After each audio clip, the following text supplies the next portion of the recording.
کہ اس نے ہمیں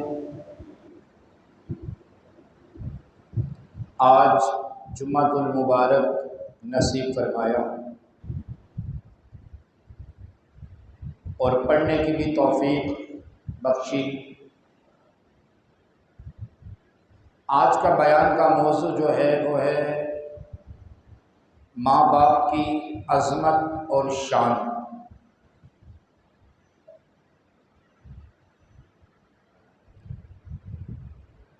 تو اللہ رب کریم کا یہ شکر ادا کرنا چاہیے کہ اس نے ہمیں جمعہ کی نعمت سے نوازا،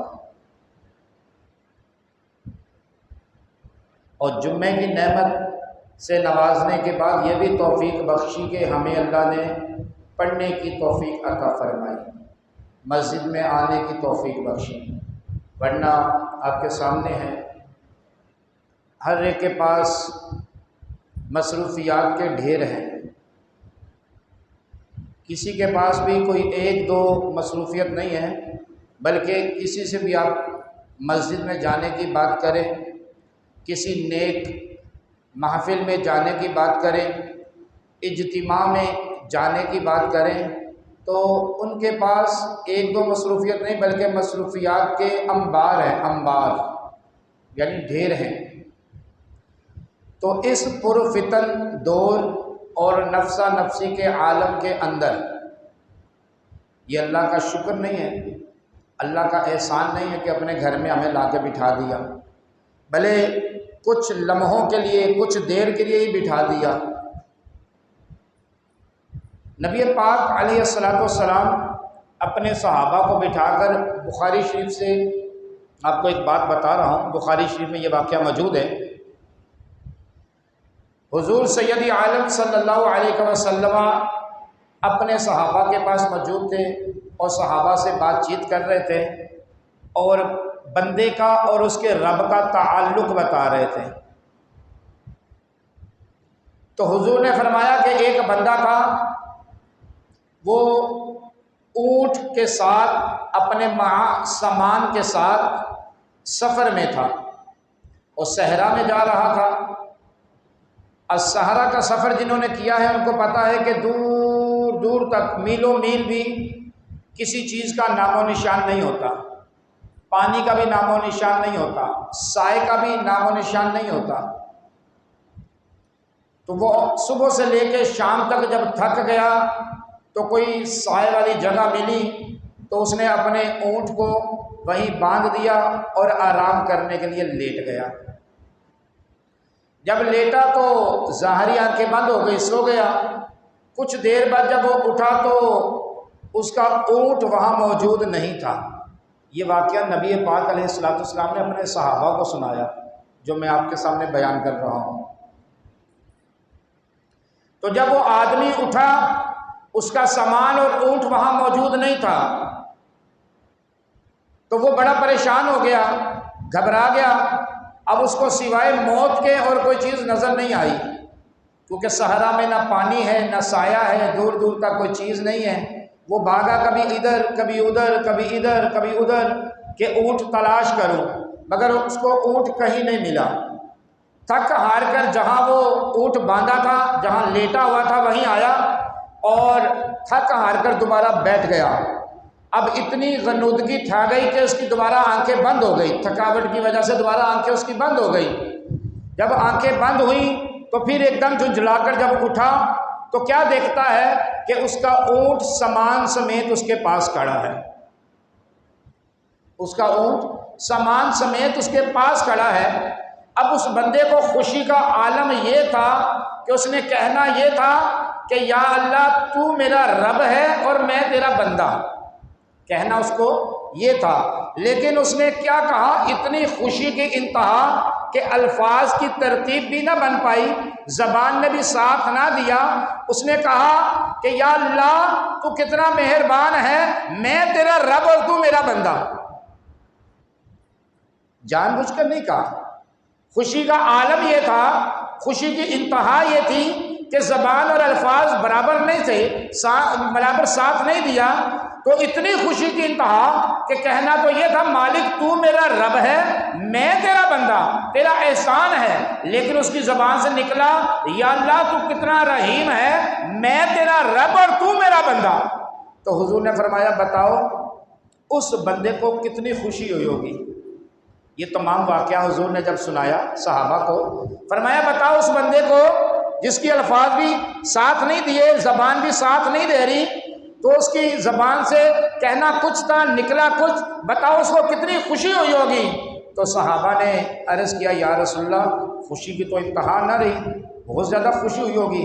تو حضور نے فرمایا جب ایک بندہ مومن سچے دل سے توبہ کرتا ہے، اپنے رب کی بارگاہ میں جھکتا ہے، رب کی بارگاہ میں سجدہ ریزی کرتا ہے، آنسو بہا کر اپنے رب کی بارگاہ میں حاضر ہو جاتا ہے، رب کو اس سے بھی زیادہ خوشی ہوتی ہے۔ میں گناہگار گناہوں کے سوا کیا لاتا، میں گناہگار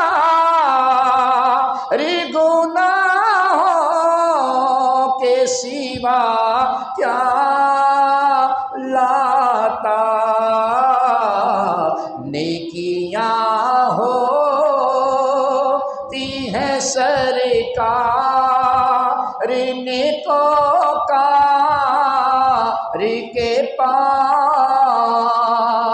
سر بھی غم آنکھ بھی نم، شرم سے ہے پانی پانی، سر بھی غم آنکھ بھی نم، شرم سے پانی پانی، کیا کرے نظر نہیں کچھ بھی گناہگار کے پاس۔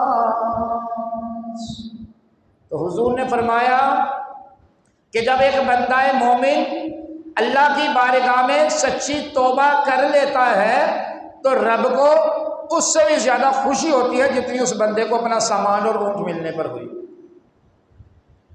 تو اس لیے یہ اللہ کا فضل ہے، اللہ کا احسان ہے کہ اس نے ہمیں توفیق بخشی، ہمیں مہلت دی اور ہم جمع ہوئے اور اس کی بارگاہ میں سجدہ کریں گے۔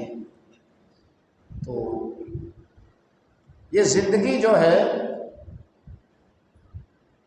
ایک لمیٹڈ مختصر سفر ہے۔ کیا ہے؟ مل کر بولیے، ایک لمیٹڈ مختصر سفر ہے۔ تو مجھے آپ بتائیے اگر بندہ یہاں سے آؤٹ آف سٹی جائے بائی روڈ، اپنی گاڑی ہو یا کسی کی بھی گاڑی ہو، by road out of city جائے، رحیم یار خان جانا ہو، تو راستے میں کتنے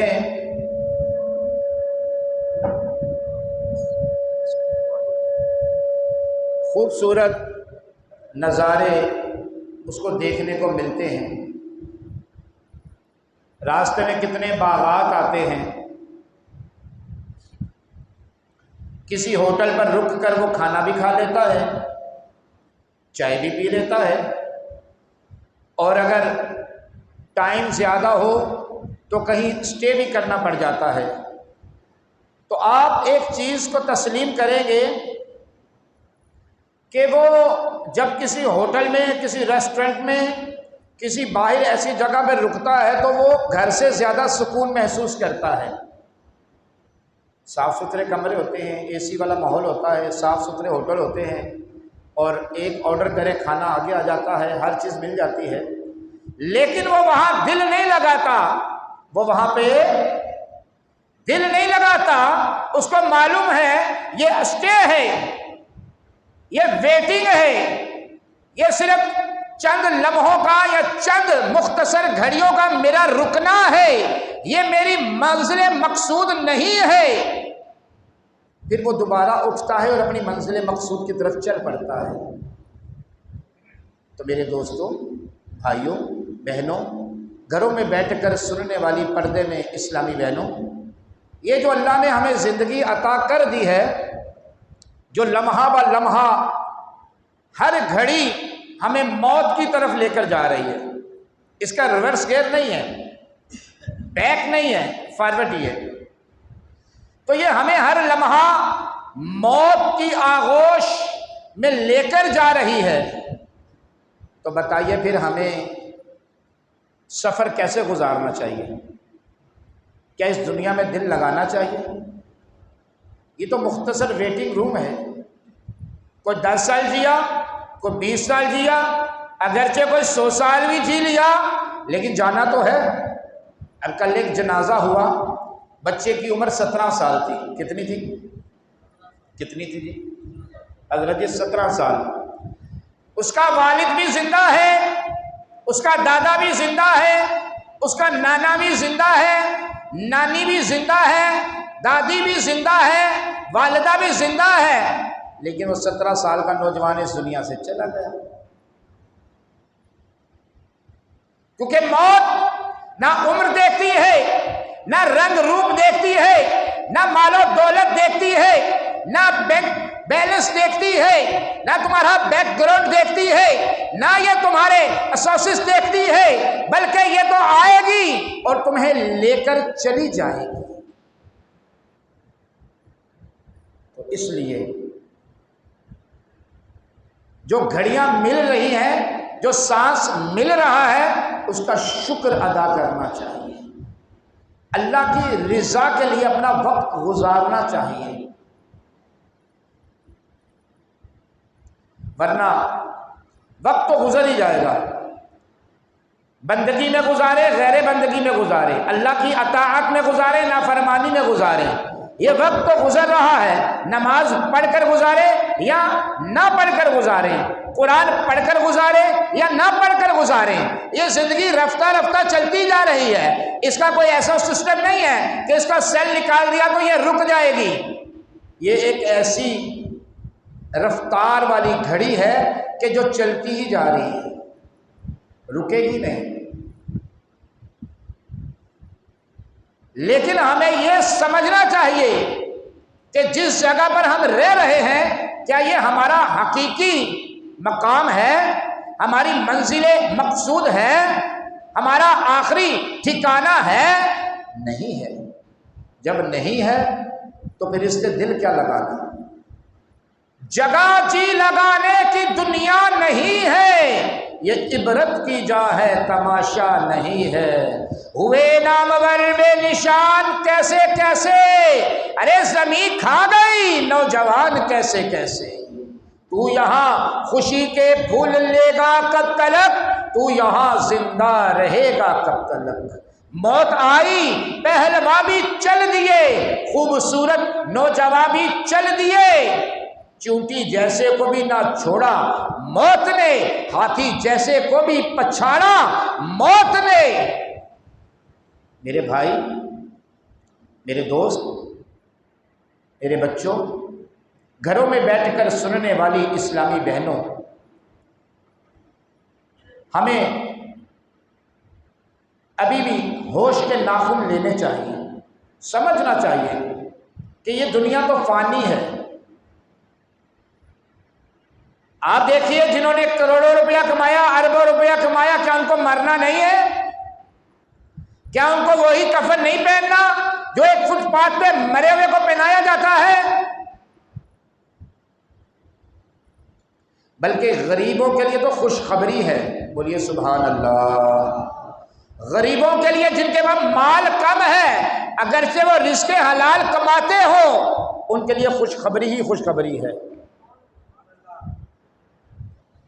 بولیے سبحان اللہ۔ کیا خوشخبری ہے؟ نبی پاک علیہ الصلوۃ والسلام نے فرمایا، کل روز محشر جب میں داخل جنت ہوں گا، میرے آگے بھی غریب ہوں گے، میرے پیچھے بھی غریب ہوں گے، میرے دائیں بھی غریب ہوں گے، میرے بائیں بھی غریب ہی ہوں گے۔ فرمایا جس کو اللہ نے تھوڑا رزق دے دیا اور وہ اس رزق میں خوش ہو گیا، اپنے رب سے راضی ہو گیا، رب کا شکر ادا کر لیا، فرمایا قیامت والے دن اس کا رب اس کے تھوڑے عملوں میں راضی ہو جائے گا۔ بتائیے کیسی کیسی خوشخبریاں ہیں، پھر بھی ہم اس دنیا میں دل لگائیں، کسی کے محل کو دیکھ کر اپنی جھگی کو آگ لگا دیں تو یہ مناسب نہیں ہے۔ اللہ نے جو دیا ہے اس پر شکر ادا کریں، اس کا فضل ہے، اس کا کرم ہے، اس کا احسان ہے، وہ جو دے رہا ہے۔ تو میں اپنے بیان کے موضوع کی طرف آتا ہوں۔ یہ تو ایک ترتیب بنائی تاکہ آپ کی توجہ ہو جائے، آپ تھوڑا سا جاگ جائیں۔ جمعہ ہے نا، تھوڑی شیطان سستی ڈال کے رکھتا ہے، تو بلند آواز سے کہیے سبحان اللہ۔ بس اتنی بلند آواز سے کہیں کہ سونے والے جاگ جائیں، شیطان اگر کہیں کونے کھانچے میں چھپ چھپ کے دیکھ رہا ہے تو اس کا کلیجہ پھٹ جائے اور وہ بھاگ جائے۔ بولیے سبحان اللہ۔ شیطان کہے گا یہ تو اللہ کی پاکی بیان کر رہے ہیں، یہاں پر میرا کیا کام؟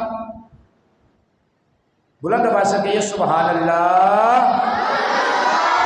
یہ جتنی بار آپ سبحان اللہ کہہ رہے ہیں، آپ کو پتہ ہے، اندازہ ہے آپ کو کہ آپ کو کتنے درجات مل رہے ہیں، کتنی بلندیاں مل رہی ہیں، اور آپ کیا کہہ رہے ہیں؟ آپ کہہ رہے ہیں اللہ پاک ہے، اللہ پاک ہے، اللہ پاک ہے، اور یہ تسبیح رب کو اتنی پسند ہے، سبحان اللہ، اللہ اکبر، اور وہ بھی حمد سبحان اللہ و بحمدہ سبحان اللہ العظیم، یہ تسبیحات رب کو اتنی پسند ہے کہ جب بندہ کرتا ہے تو رب کے فرشتے اس پہ رحمتیں برساتے ہیں۔ میں تھوڑی کہہ رہا ہوں، قرآن کہتا ہے۔ کیا کہہ رہا ہے قرآن؟ ان الذین قالوا ربنا اللہ ثم استقاموا تتنزل علیہم الملائکہ، فرمایا اے میرے بندے، جب تو نے مجھے اپنا رب مان لیا، استقامت کے ساتھ کھڑا رہا، تو ہم تجھے بے سر و آسرا نہیں چھوڑیں گے۔ ثم استقاموا تتنزل علیہم الملائکہ، ہم فرشتوں کے ذریعے تیرے پر رحمتوں کی بارشیں کروا دیں گے۔ تو جب بھی کہیں محفل میں بیٹھے بلند آواز سے کہا کرے سبحان اللہ۔ اگر آپ کی طرف دیکھ کر کسی دوسرے نے بھی کہہ لیا تو اس کا ثواب بھی آپ کے نامہ اعمال میں آئے گا۔ اب میں اپنے موضوع کی طرف آتا ہوں۔ آج کا موضوع ہے ماں باپ کی شان اور عظمت اور موجودہ حالات۔ اللہ رب کریم نے قرآن مجید